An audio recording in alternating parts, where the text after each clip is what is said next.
So hello नमस्कार राधे राधे आप सभी को। कैसे हैं आप सब? उम्मीद करती हूँ अच्छे होंगे। और अगर आप मेरे चैनल पे नए हैं तो प्लीज़ सब्सक्राइब माई चैनल और हाँ, लाइक शेयर और कमेंट करना बिल्कुल ना भूलें। सुबह की शुरुआत मेरी इस प्रकार से होती है, इतनी मीठी सी स्माइल के साथ। तो आप भी देख लीजिए इन्हें। और बस सबसे पहले मैंने स्नान किया है और उसके बाद हो गई हूँ तैयार और इन्हें भी कर दिया है तैयार, क्योंकि ये उठने के बाद सबसे पहले घूमने जाते हैं बाहर। कबूतरों को दाना डालना और उनके साथ खेलना इनका फेवरेट काम है। सुबह सुबह उठ के ये सबसे पहले यही करते हैं और सुबह सुबह इनकी प्यारी सी स्माइल देख लो तो दिन ही बन जाता है और मेरा तो पूरा दिन इन्हीं के साथ बीतता है। Tata bye bye, tata bye. देखो इसका क्या बनेगा, चोखा चटनी जो भी कह लो आप। ये गिरमच के नीचे वाले का है, मतलब अरबी के पत्तों का डंठल है ये। और इसको पहले हम छोटे छोटे पीसेस में कट करेंगे और उसके बाद इसका छिलका उतारेंगे। तो मैं दिखाती हूँ आपको कैसे होगा ये। देखो इसका छिलका हमें अच्छे से उतारना है, उसके बाद ये ऐसे बच जाएगा और हमें इतने छोटे छोटे पीसेस करने हैं इसको। तो देखो ये इसका छिलका निकल रहा है और बहुत आराम से ना छिलका उतर जाएगा। उसके बाद ये ऐसे दिखेगा।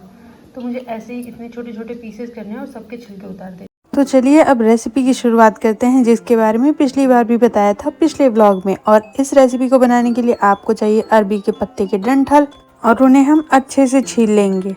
और अब इसे 2 सीटी नहीं 1 सीटी लगाइएगा। मैंने गलती से 2 सीटी लगा दी है और फिर देखिएगा आप इसका क्या हाल हुआ है। 1 सीटी लगाइएगा, 1 गिलास पानी डाल के, छोटी गिलास से पानी डालना है। देखो ये रेसिपी जितनी आसान आपको दिख रही है ना, उतना आसान तो है ही, साथ के साथ आपकी हेल्थ के लिए इतनी अच्छी है ना। इसमें कैल्शियम, प्रोटीन और विटामिन B12 भी मिल जाते हैं। तो इतने सारे बेनिफिट्स के साथ ये रेसिपी आपको एक बार जरूर ट्राई करनी चाहिए। और सबसे अच्छी बात ये है इस रेसिपी की कि इस अरबी के पत्ते को जब आप खरीद के लाते हो, डंठल आपको फ्री में मिलता है, कुछ भी वेस्ट नहीं होता।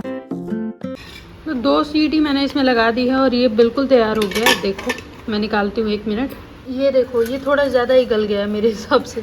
तो अब इसको बस पीसना है लहसुन और मिर्च के साथ में, और ये बहुत अच्छा सा चोखा कह लो, चटनी कह लो, रेडी हो जाएगा।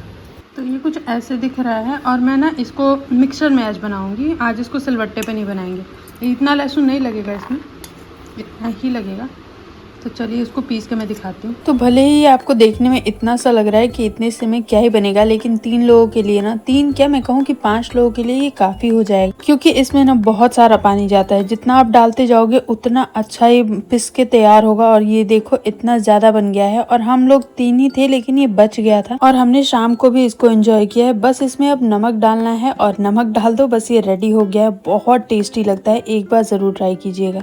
और चूंकि मेरा ब्रेकफास्ट बहुत सिंपल हो गया था, बस मुझे रोटी बनानी थी, तो इसलिए मैंने सोचा कि अभी मैं खाली हूँ तो फ्रिज साफ कर लेती हूँ। बाबू गया था अपनी दादी के साथ घूमने। मुझे तो समझ में नहीं आता ये इतना गंदा कैसे होता है। मेरे फ्रिज में कुछ भी नहीं रखा होता सिवाय इस मलाई के। आजकल कुछ चीज़ें रख रही हूँ मैं क्योंकि बहुत गर्मी पड़ रही है, लेकिन ये इतनी गंदगी कैसे होती है यार। अगर आप लोग अपने फ्रिज को साफ रख पाते हो ना तो प्लीज़ मुझे बताओ कैसे रख पाते हो, क्योंकि इस गंदगी से तो मैं उग गई हूँ बिल्कुल। शिव आओ, एक शिव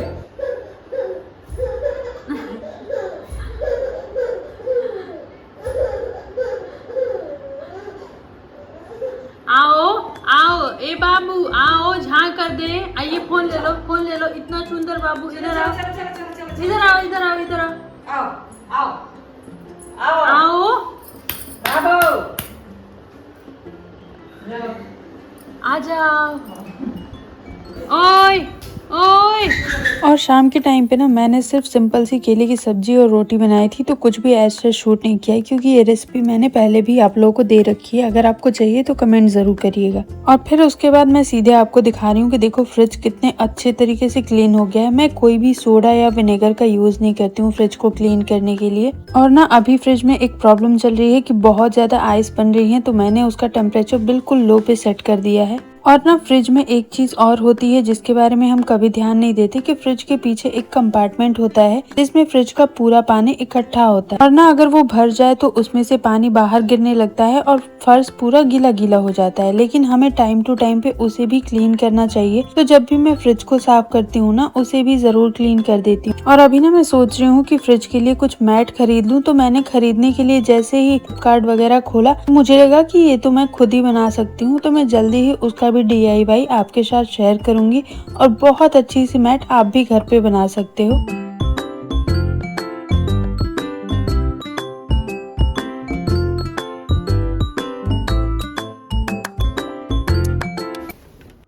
सिंपल सी बात है, जो चीज़ें हम डेली यूज़ करते हैं ना, हमें लगता है वो क्लीन है, लेकिन वैसा होता नहीं है। मैं अभी आपको दिखाऊंगी वॉशिंग मशीन का क्या हाल है।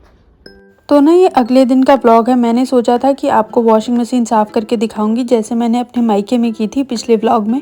लेकिन हुआ क्या कि मैंने कितनी भी कोशिश की तो ये वॉशिंग मशीन खुली ही नहीं, और इसलिए मुझे सिर्फ ऊपर ऊपर से सफाई करनी पड़ी, जिसमें भी कुछ कुछ गंदगी साफ़ हो गई। क्योंकि ना मैं हमेशा ऊपर की सफाई कर देती हूँ तो ये ज़्यादा गंदा नहीं हो पाता है। फिर भी मुझे किसी और इंसान को बुला के इसे साफ़ कराना ही पड़ेगा, क्योंकि इसको खोलना बहुत ज़रूरी है। और 4 साल हो गए मशीन को, तो अंदर से ना बिल्कुल गंदी हो गई हो। और 4 साल हो गए सफाई नहीं हुई, ऐसा मत सोचिएगा। ऐसा होता है ना कि हम मशीन ज्यादा यूज नहीं करते, इसलिए वो गंदी नहीं होती है उतनी ज्यादा। अब यही कपड़े देख लीजिए, बारिश आ गई और मैं इन्हें उठाने लगी हूँ। शाम का टाइम है और इस टाइम तक ना इन सब कपड़ों को मैंने हाथ से ही धोया था। और आज विश्वकर्मा पूजा थी और पापा का था निमंत्रण कहीं पे, तो हमने सोचा कि कुछ स्पेशल बनाते हैं। तो मुझे याद आया कि अपने कॉलेज टाइम में मैं हमेशा एक चटपटा सा पराठा लेके जाती थी और मेरे दोस्तों को वो बहुत पसंद आता था। तो आप लोगों के साथ आज उसकी रेसिपी शेयर करूंगी। दुनिया का सबसे टेस्टी पराठा आज मैं बना रही हूँ, और इंग्रेडिएंट्स आप देख सकते हैं। प्याज बारीक चॉप्ड, चॉपर में मत करना, हाथ से ही करना। मिर्ची का अचार, तेल, हरी मिर्च, नमक, और इन सबको मिक्स करना है। तो जितने इसके इंग्रेडिएंट्स सिंपल आपको दिख रहे हैं ना, मैं सच बता रही हूँ, एक बार इसे ऐसे मिक्स करके देखना, आपके मुंह में पानी ना आ जाए तो फिर कहना। और जिस चीज़ को देख के मुंह में पानी आ जाए वो कितनी टेस्टी होगी आप समझ सकते हो। तो ये बहुत टेस्टी है, मेरे दोस्तों को काफ़ी पसंद आता था और मुझे भी। ये मेरी मम्मी की स्पेशल रेसिपी है और हम हमेशा इसे खाते थे, लेकिन अभी ना बड़े हो गए हैं तो छूट गया है काम के, चलो याद ही नहीं आता कि ये सारी रेसिपीज भी बचपन में हम खाया करते थे। तो इसे ना आटे में गूंथ के नहीं बनाना है, बल्कि आपको आटा पहले गूंथ लेना है और उसके बाद हम इसे भर के बनाएंगे। और आप जो भी लगाना चाहो ऊपर से, घी या तेल, वैसे तो ये तेल या रिफाइंड में ही अच्छा लगेगा, तो आप अपने अनुसार लगा सकते हो। तो सबसे पहले हम लोइयां कर लेंगे ऐसे, और आप मुझे देख के बहुत आराम से बना सकते हो। मैं भी कोई बहुत स्पेशल शेफ वगैरह नहीं हूँ, मुझे भी अभी 4 साल से ही खाना बनाना आ रहा है, और जो मैं सीख रही हूँ मैं आपको भी सिखा रही हूँ। तो मेरे साथ भी आप खाना बनाना सीख सकते हो। तो इतना आसान है इसको भरना। और हाँ, एक और चीज़ मैं आपको बता दूँ, इस पराठे को ना फुलना नहीं होता है, ये फुल नहीं पाएगा। और इसे बिल्कुल मीडियम फ्लेम पे पकाना होता है, लो फ्लेम पे नहीं, वरना ये बहुत सख्त हो जाएंगे। और ये नॉर्मल पराठे जैसे, आलू के पराठों जैसे नहीं फूलते हैं, क्योंकि इसमें प्याज है और वो भी थोड़ा बारीक चॉप नहीं है, बड़े बड़े ही चॉप्ड है। तो इसलिए आप ये मत सोचना कि इन पराठों को आप फुलाने में लग जाओ और पता चले कि वो जल जाए या सख्त हो जाए। तो इसलिए बहुत ही सिंपल तरीके से हल्का हल्का फूले और थोड़ा थोड़ा अंदर से पक जाए, तो बस आप इसे उतार देना। देख लो एक बार मेरे को, और उसके बाद आप बनाना। मैं दावे के साथ कह सकती हूँ, अगर आपने एक बार बनाया है ना तो आप मुझे कभी नहीं भूल पाओगे। ये बहुत टेस्टी रेसिपी है। और इसके साथ मैंने बनाई थी अदरक, इलायची और लौंग डाल के चाय। और ये गलती तो कभी मत करना आप कि इसके साथ आप चटनी बनाने बैठ जाओ, क्योंकि चटनी अगर बना दी तो फिर आप खा नहीं पाओगे, क्योंकि ये खुद ही बहुत ज़्यादा चटपटा होता है। और हाँ, ये कहीं कहीं पे फट जाता है, तो डरने की बात नहीं है, ये ऐसे ही बनते हैं और बहुत टेस्टी लगते हैं। अगर आपको थोड़ा और चटपटा करना है तो आप इसमें आम का अचार भी मिक्स कर सकते हो। याद रखना कि बहुत ज़्यादा मिर्ची मत डालना, क्योंकि आम के अचार और मिर्च के अचार में भी मिर्ची होती ही है।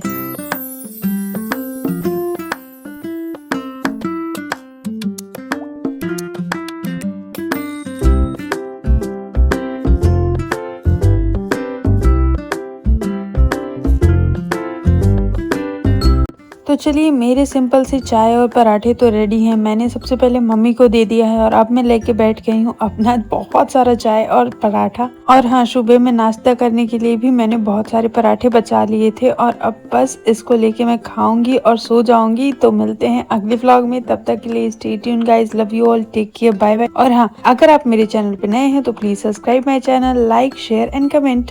Thank you, bye bye.